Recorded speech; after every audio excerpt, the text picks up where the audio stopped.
days of King Arthur, still praised today by Britons in a special way, this land was filled with friars all about, the elf queen with her jolly little rout, and many a green field often dancing.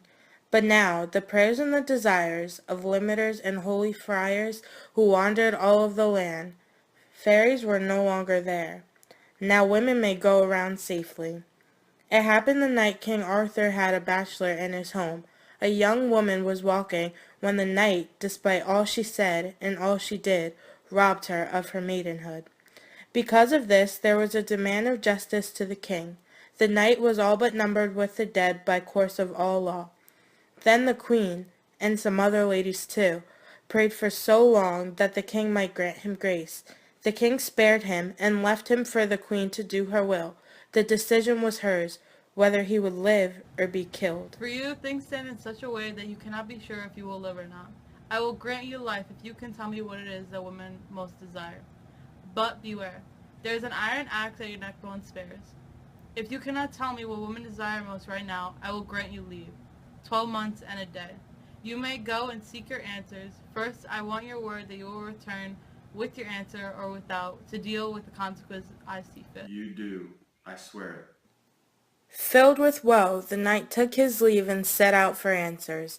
He sought out answers in every house and every place he went. He learned many of the things in which women desire, but no two were the same. Some told the knight that all love riches the best, while some said honor. Others told him that jolly zest and delights in bed were desired most. Many said that hearts are eased when we are flattered and pleased. Another said our love to which we all aspire is to be as free as we desire. That men should say we're wise, not one a fool. And some say we take most delight in keeping secrets, for women cannot keep their lips sealed. The knight of whom the tale is all about realized he couldn't find the true desire out. He felt it in his breast already like a ghost, for he headed home, the time had come. On his way, as chance would have it, he stumbled upon 23 and one women dancing in a clearing.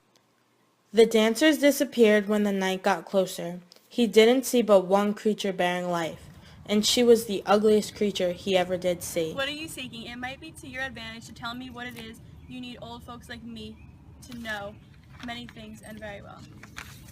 Dear mother, it is sure that I will be dead if I cannot find that it is women desire most.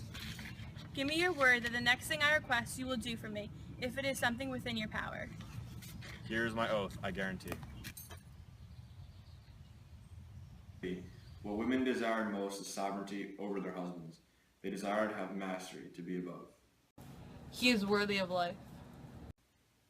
Mercy, mercy, before your court departs, know that I was the one who gave him this answer. He promised he'd do something for me if it lay within his power. Here before the court, I ask that you, sir knight, take me as I your... know I made the promise, but please, take my goods, all of it.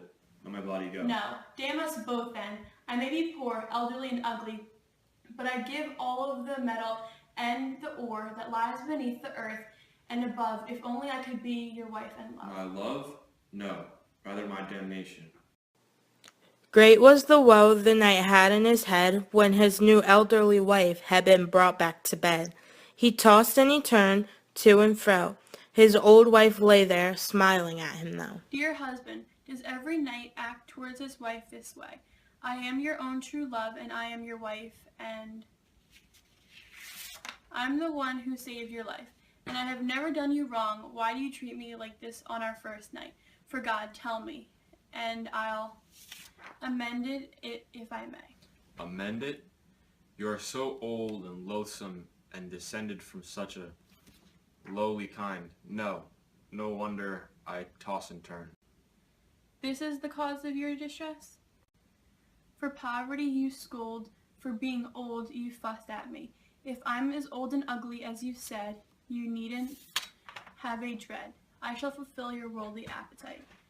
Choose now, my husband, one of these two, that I be old and ugly till the day I die, and be true and humble wife to you, one that never displeases you all your life.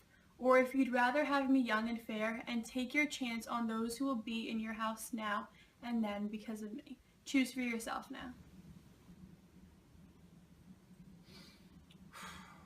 my lady in love and wife so dear. I don't care what you do, you best can tell what desire is good enough for me. You've given me the mastery, the choice is mine. Yes, surely, wife, I think it's best. Then kiss me and we'll no longer fight, for you have my oath and will be both instead.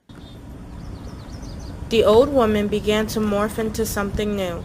She was both good and fair, and as good and true to her husband as any wife could be. When the knight had seen this, he was in utter joy. He took her up in his arms and bathed her in 1,000 kisses. She obeyed to him in every way. And so they lived their lives till the very end in perfect joy.